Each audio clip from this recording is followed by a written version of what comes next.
They made the difference. They called the shots. Yes, Jeff, go ahead. Mr. President, just a question about messaging. You and the others here are saying people need to continue following the mitigation efforts, but you're also saying again, the cure must not be worse than the problem. Which is it? No, I'm just saying we have to get this country open, Jeff. It has to get open. This country was not designed to be closed. So we have the greatest we've ever had, and then we're paying people to stay home? Think of it. We're paying people not to go to work. How about that? How does that play? I understand that. And they want to go to work, by the way. They don't want money. This country is great. But we're paying people. We have to get back to work. That's what I'm saying. Go ahead, please. Mr. President, this is off topic. It's about the announcement from last night. It's a yes or no question.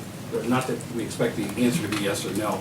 But wasn't Michael Atkinson doing the job of the Inspector General of the intelligence community, the job he was supposed to do when he simply took the whistleblower complaint to Congress that what hadn't been taken previously? Wasn't he doing the job that he was supposed to do, that American taxpayers were paying him to do? And why did you decide to terminate? I thought he did a terrible job. Absolutely terrible. He took a whistleblower report, which turned out to be a fake report. It was fake. It was totally wrong. It was about my conversation with the president of Ukraine.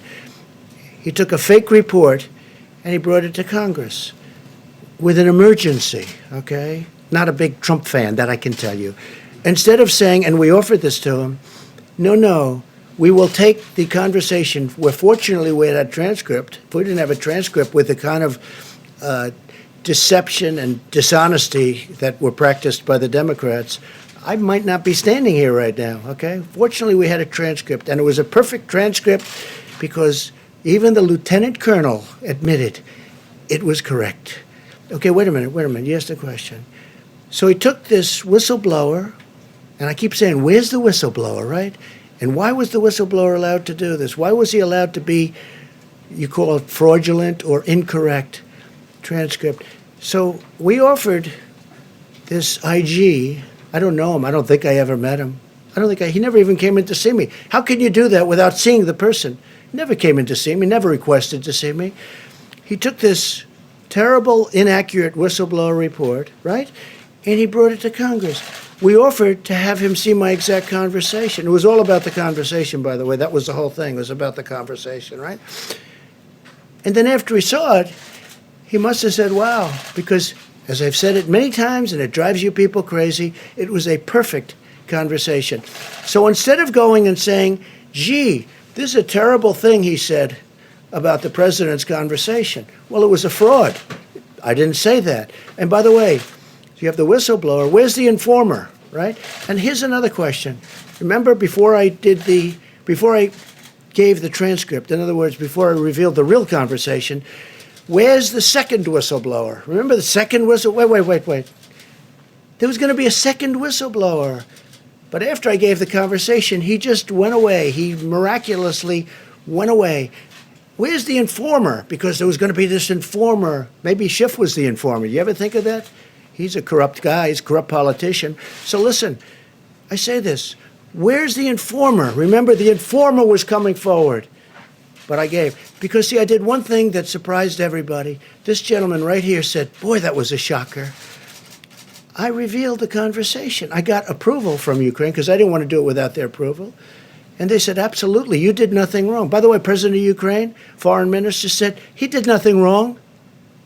And over that, with 196-0 vote by the Republicans, not one dissenting Republican vote, dishonest Democrats impeached a president of the United States.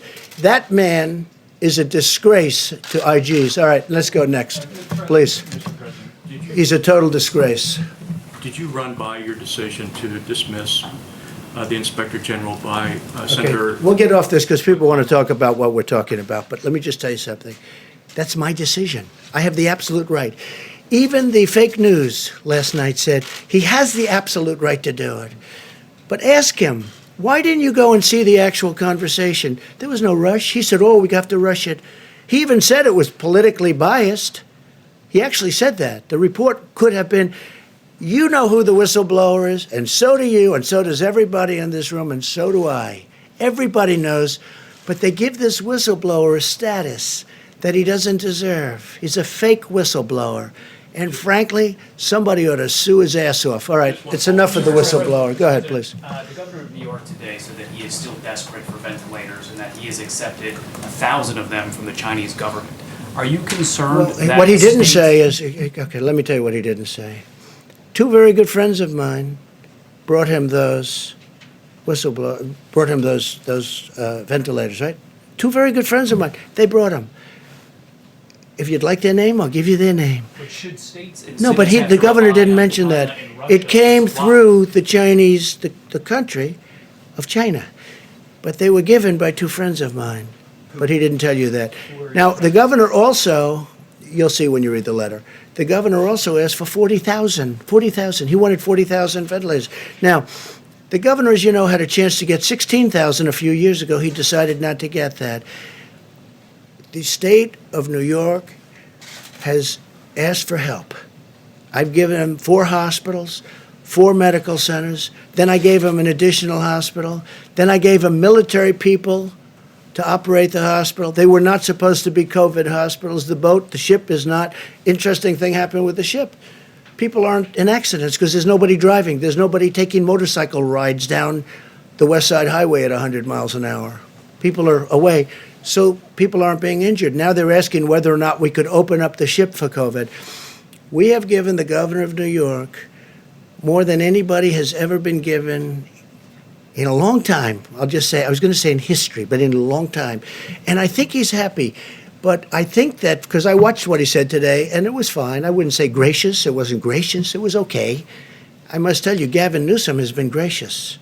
Los Angeles, California, the job we've done, and all of California. Why does that matter if they're gracious or not gracious? If It they doesn't need matter. supplies? It doesn't matter. But I think when we've given as much as we've given to New York, somebody should say, nice. I'll tell you who's been very nice.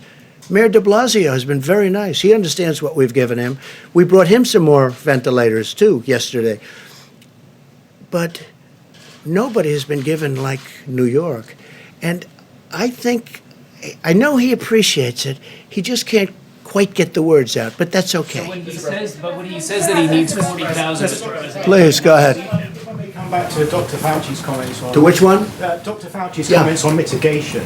On the reproductive value of the virus, the WHO had it at, I think, 2 to 2.6. Others had it a percentage point or 2 higher. Do we have a new number now based on those mitigation techniques? Have we managed to bring it down? Well, Deb, I think maybe you should answer that, right? Dr. Birx, please? Yeah, sure. Go ahead.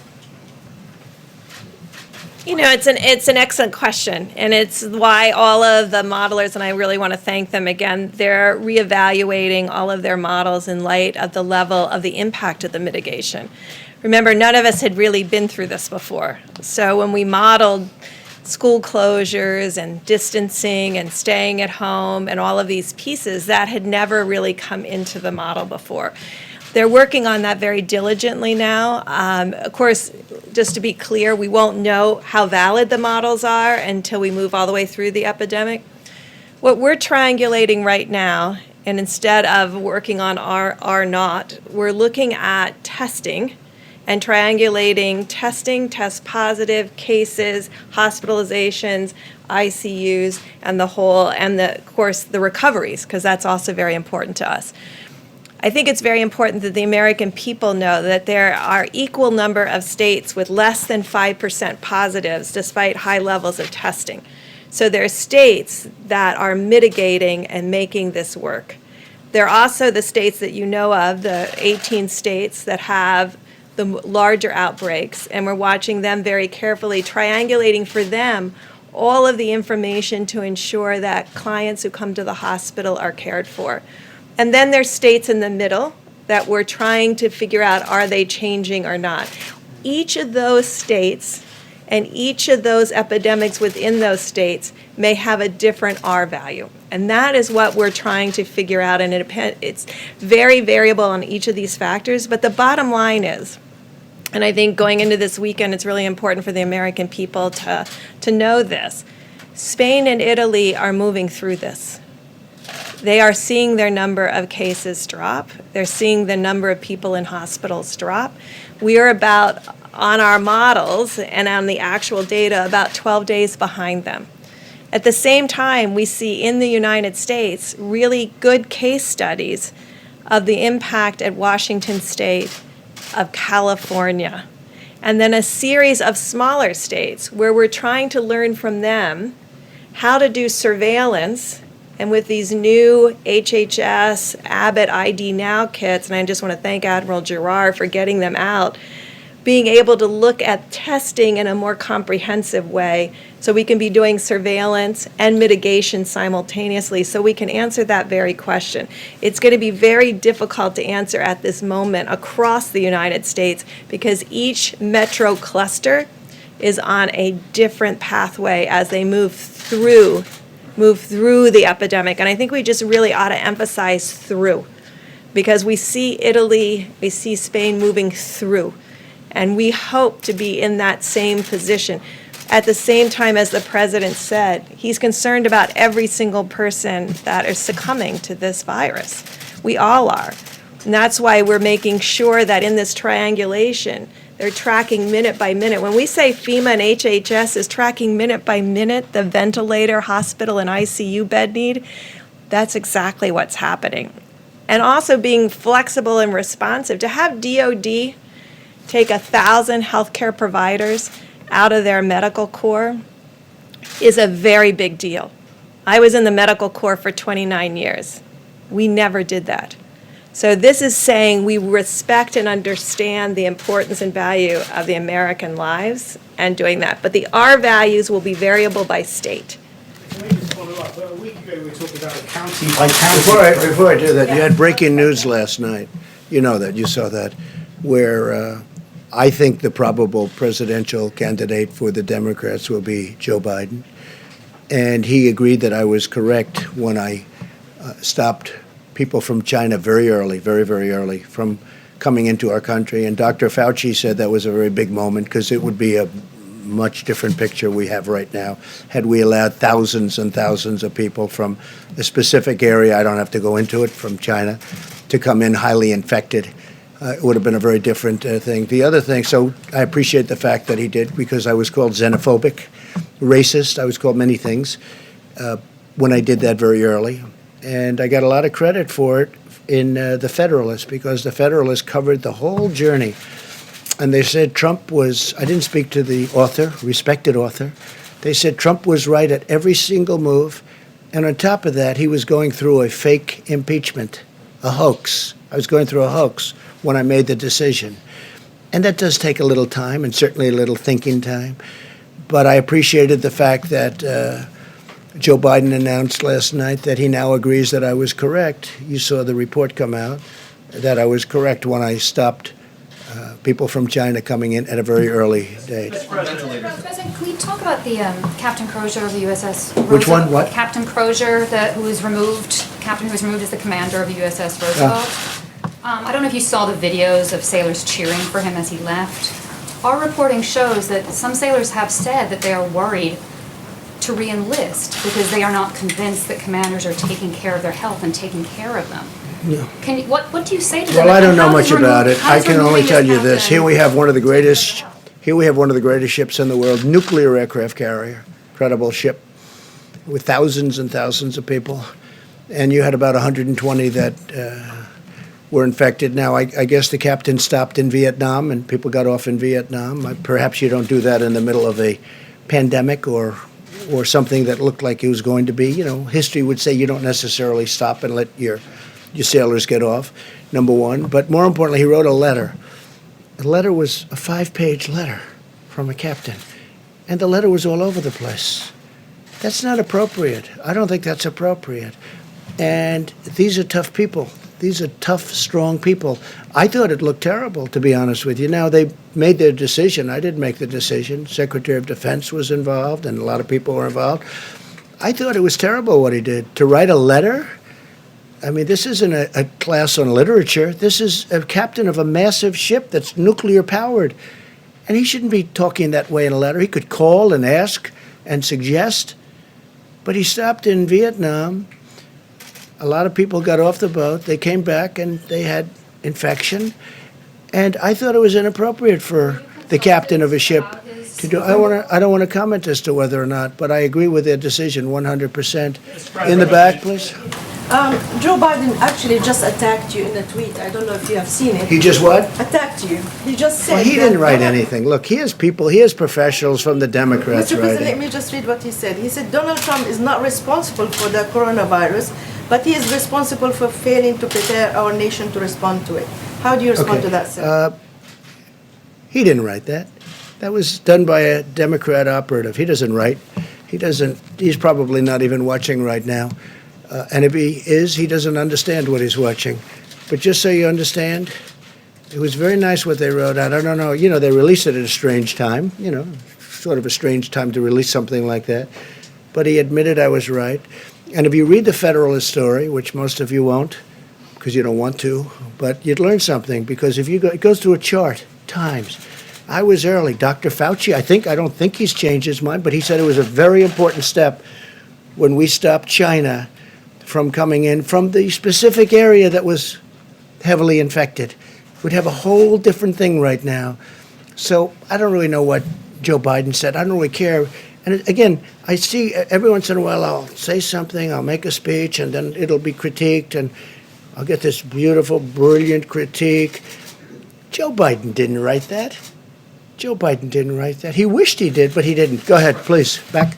Sure. Wanted to ask Dr. Fauci a quick question. China has warned of a resurgence of the virus. Has the U.S. developed a plan if, in fact, a second wave of the virus does, in fact, occur here in the country? Yes, we do. I mean, one of the things that obviously is parallel with thinking about the possibility, as I mentioned a little while ago, about mitigation allowing us to turn the corner very much on the front burner, is what happens when we do, because the risk of there being a resurgence is real.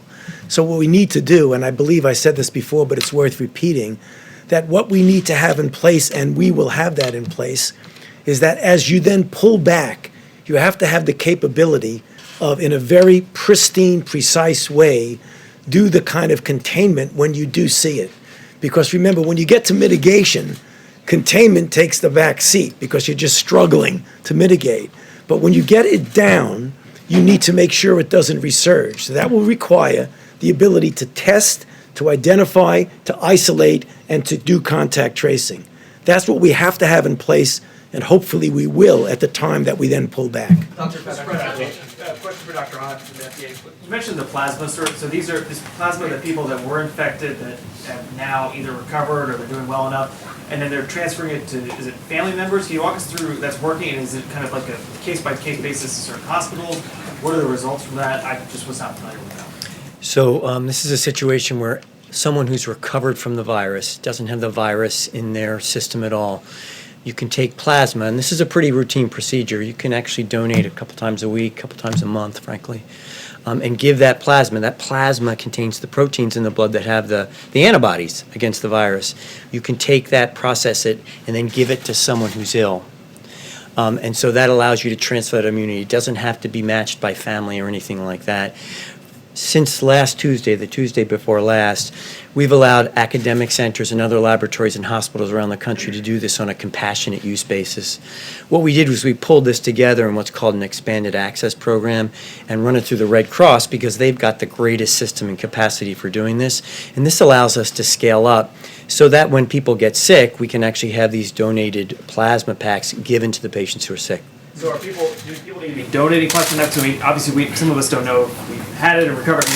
What should people be doing? So we've started with the Red Cross in this program. We made an announcement yesterday. We are planning to actually scale that up, and we'll have more information this week because we want to make sure we have the systems in place. It's a superb question. Thanks, sir. Right, Jeff, go ahead. Mr. President, can you clarify the situation with 3M right now? Germany said that it was an act of piracy, that 200,000 masks were apparently diverted from Thailand to the United States instead of to Berlin.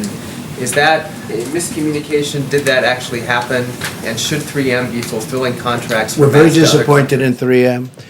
They should be taking care of our country, and they can sell to others, but they should be taking care of our country. The people that have dealt with them have dealt successfully with many companies over the last month.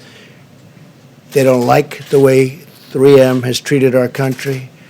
They don't, frankly, like the representatives of 3M. and no act of you said piracy, right? Piracy? For German. There's been no act of piracy. No, there's been no act of piracy. It's the opposite.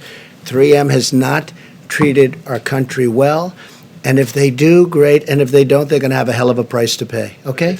I say it that way. And I watched him on television on something talking about how this is so hard to believe, so hard to fathom. They ought to get their act together, because I got involved and I looked at what happened, and they have not, 3M has not treated our country well. Just clarify about that German order. Go ahead, please. Was that the verdict, or was that not? We'll get you the information. I can ask for Dr. Fauci. I was wondering about what you're seeing as far as these patients in regards to coronavirus. I know the president mentioned this earlier, but what does the medicine say? What is the question? Is that, what is the incidence of coronavirus? If you have lupus, do you have a greater chance of getting coronavirus? There's, right now, this is being looked at in a natural history study. We don't have any definitive information to be able to make any comment on that. It's an obvious good question, because it might be a way for us to get some interesting and potentially important data as to the role of those medications. But that's something that is now being looked at, but we don't have any data to be able to say anything definitively. And I hope they use the hydroxychloroquine, and they can also do it with Z-Pak, subject to your doctor's approval and all of that. But I hope they use it, because I'll tell you what do you have to lose? In some cases, they're in bad shape. What do you have to lose? It's been out there for a long time, and I hope they use it. And they're going to look at with doctors, work with doctors, get what you have to get. But we have it stockpiled, and we have a lot of it, and we're getting more of it. And as I told you, I spoke to Prime Minister Modi. We're getting more of it, but we have a lot of it. And I hope they use it, because it's been used for a long time, and therefore it's passed the safety test. FDA has been terrific. Dr. Hahn, I appreciate it very much too. But I've seen some results. Now, it's early, I guess. It's early, but they should look at the lupus thing. I don't know what it says, but there's a rumor out there that because it takes care of lupus very effectively, as I understand it, it's a drug that's used for lupus. So there's a study out there that says people that have lupus haven't been catching this virus. No, maybe it's true, maybe it's not. Why don't you investigate that? And there's also other studies, with the malaria, that the malaria countries have very little people that take this drug for malaria, which is very effective for malaria, that those countries have very little of this virus. I don't know. You're going to check it out. But I think people should, if it were me, in fact, I might do it anyway. I may take it, okay? I may take it. And I'll have to ask my doctors about that, but I may take it. Yeah, please, go ahead. Mr. President, last week, the last couple of days, you've been really optimistic about Russia and Saudi Arabia coming together on the deal on the oil. But in the last 24 hours, the OPEC Plus meeting's been pushed back. They've traded some really critical... Well, OPEC can do whatever. Well, look, I've been against OPEC all my life. Because what is it? It's an illegal, you could call it a cartel, you could call it a monopoly, there's a lot of different names for it. But it broke down very violently. Very violently. So I don't care about OPEC. I really don't. I couldn't care less about OPEC. Let me just say, no. I think they're going to settle it. You know why? Because they're going to be destroyed. They're destroying themselves if they don't. Russia, it's a very important, and we had a very good conversation, President Putin and myself, very good. But Russia, a big part of their economic well-being is from oil. Well, oil is at a record low. Nobody's ever seen anything like it. It's actually lower than you even think. And it's to their advantage. Obviously, it's to Saudi Arabia's advantage.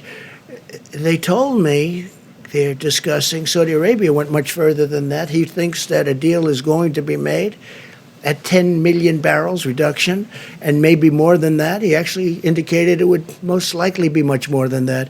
So we'll see what happens. I mean, we're going to see what happens. But as far as OPEC is concerned, I mean, I was against OPEC for years and years because I thought it was very unfair to our country. The beautiful thing is we have built one of the great, one of the things we've done is created so much we produce. We're the #1 producer in the world right now. I don't like it for a different reason, because it's going to hurt a lot of jobs in our country, this price. It's going to hurt a lot of jobs. Now, with all of that being said, people are going to be paying 90 cents a gallon. Did you ever hear of that? What's that, 1952 or something? All right? So from that standpoint, but you know what? I am a big believer in our great energy business, and we're going to take care of our energy business. And if I have to do tariffs on oil coming from outside, or if I have to do something to protect our thousands and tens of thousands of energy workers and our great companies that produce all these jobs, I'll do whatever I have to do. Okay, yeah, ma'am, go ahead. Yeah, you tweeted a little while ago about how sad it is for kids they don't have Little League right now. But I'm wondering if you're willing to share about your youngest son and how he's dealing with life and sheltering in place, not going to school, no sports. Well, he's a good athlete, and he loves soccer, and he's like everyone else. I mean, everything's shut down. He's in his room. He's happy, but he's not as happy as he could be. He'd like to be playing sports, Barron. And let's see what happens. But we have to get back. We have to get back. Remember that. We have to get back, and we have to get back soon. Okay? On the jobs reports numbers. Do you guys ever stop? Do you want to keep going for a little while? Huh? I mean, do you ever stop? How many times you ask? And in many cases, it's the same. Actually, a lot of good questions. Go ahead. In the jobs But keep going, yes? Yes, sir. So you're not going to blame me that I kept it going too long? People said, oh, he kept it. Every time you'll ask it, no, I mean, no, it's amazing. Tony, every hand went up. I thought we've gone through I think every single hand went up the last time. You know what it shows you? It shows you that you love what you do. Go ahead. We do love what we do. You do. No, you do. And some of you do it well. Not all of you. Go ahead. I'm not looking at you, by the way. So we did get the jobs reports numbers yesterday. Obviously, that's kind of a small portion because it's only the first half of March. Was there anything in there that was any sign of optimism? Obviously, we all saw the numbers, down in retail, down in hospitality. Was there anything that you said, okay, maybe with this virus we will see some sort of net gain? Look, the job numbers are what they are.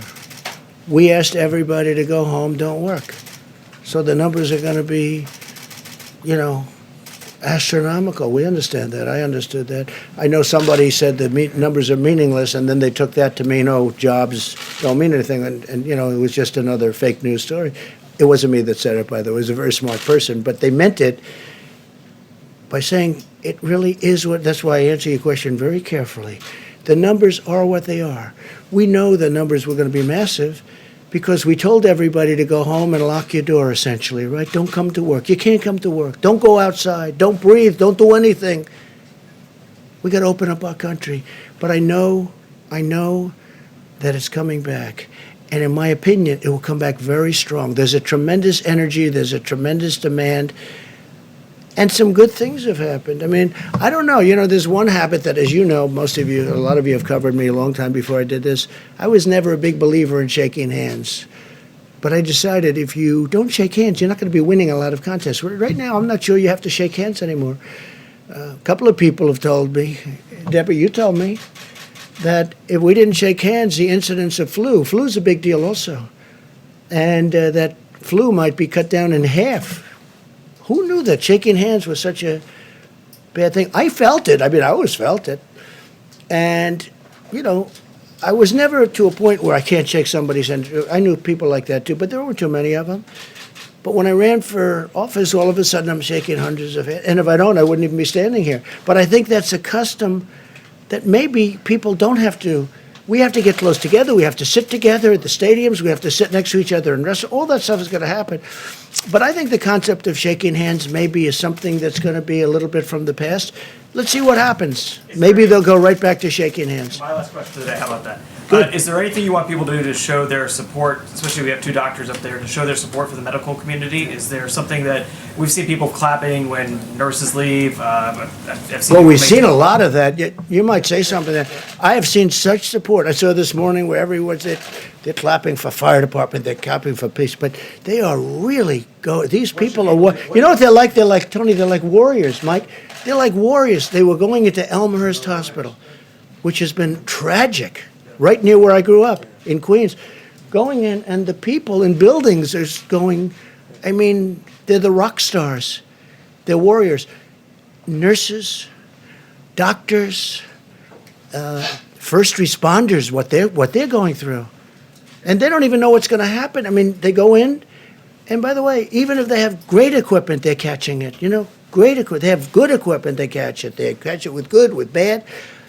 It is evil. But Tony, you might say something, and Mike, you may say something about that. Yeah, I'm glad you brought up that question, because I don't think people can really fully appreciate the extraordinary effort of these people. I mean, it's amazing. I did all of my medical training in New York City in a big, busy New York City hospital at a time when it was just what you normally see in a hospital.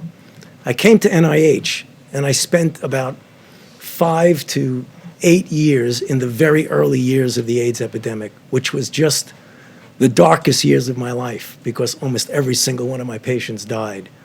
And yet, as we knew epidemiologically, that there was very little risk. There was a small risk, but very little risk of getting infected from a patient.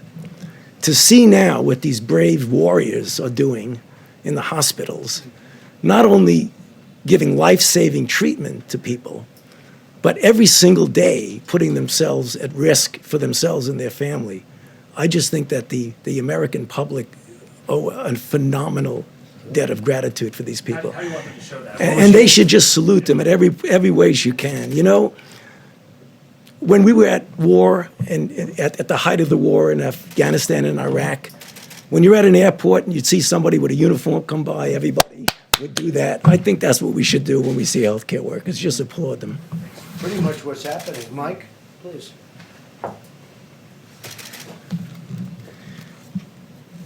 The stories are incredibly moving about what healthcare workers are doing every day. It's not just that they're going back into the hospital in places like New York and New Jersey, earlier than that in Washington State and California, where this first began.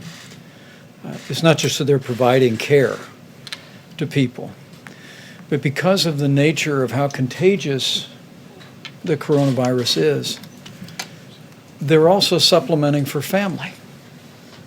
I mean, that's what gets to me.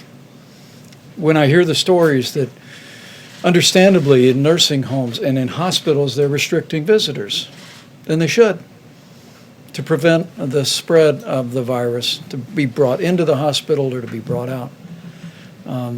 And so to hear the stories of healthcare workers who are holding up an iPhone while someone who's critically ill with the coronavirus may well be saying their last goodbyes to their family, and then to be there in those moments.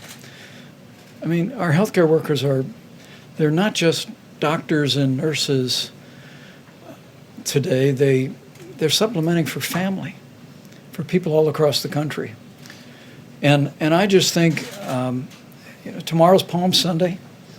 It's Holy Week in the great Christian tradition. And I have people ask me from time to time, send me an email or on the many conference calls that we have, they said, what can we be praying about? And my first thought is with the families who have lost loved ones and the patients who are struggling with coronavirus. But during this very special week, I just encourage people to pray for our healthcare workers. Pray for them and their families. They are really the hands and feet every day, not just of healthcare, but of the heart of the American people. And we are all grateful for them every hour of the day. And think also about the Army Corps of Engineers. That's a little different, depending on where they are and where they're working. But the Army Corps of Engineers, throwing up a hospital in New York City, 2,500 beds in 3 days? I mean, think of that. And FEMA, what they're doing. And the National Guard is now delivering for the states, because the states were unable to we'd drop it at a big warehouse where we're told to drop it. And the states were some of the states were unable to bring it from the warehouse to the site. So we got the National Guard to become a delivery service, if you can believe it, and they would bring it. And some of those sites were dangerous sites. They were very dangerous sites. Think of that. It's been amazing. It's been amazing. I just think I've never seen anything like it. I'm so proud of this country. And really, it's a world problem, and some countries in the world are just handling it so well. You know, again, I keep saying it's 151. That was as of 2-3 days ago. It's probably more. Some people said they didn't know there were that many countries. That's how big this is. And Mike said something else. So, yeah, Palm Sunday, tomorrow. Think of it. We're not going to churches on Palm Sunday. But think of next Sunday, Easter. And I brought it up before. I said, maybe we could allow special for churches. Maybe we could talk about it. Maybe we could allow them with great separation outside on Easter Sunday. I don't know, it's something we should talk about.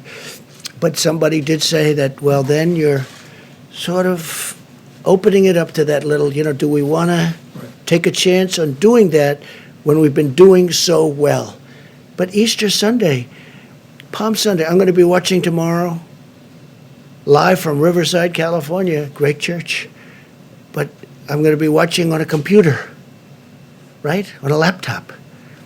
I think on Easter, maybe I'll be watching from a laptop as opposed. So how sad is it that we have Easter Palm and Easter Sunday, and people are watching on laptops and computers? It's sad. But the job that this whole country has done is amazing. But I'll say this, our medical professionals, what they've done, because they walk into those hospitals, you see them putting on their gear, and they're putting it on as they're walking through the front doors. And some of those people are going to die. They're going to die. It's like incredible. And we can say what we want, Tony and Deb, about young and medium-aged, and there are plenty of those people dying too. It generally hits the older people where they have problems. It hits young people too, and it hits middle-aged people too. But these people are walking into hospitals, and I watch. I think it's incredible. And they're putting their outfit. They're getting it, and they're going in. It's like a war.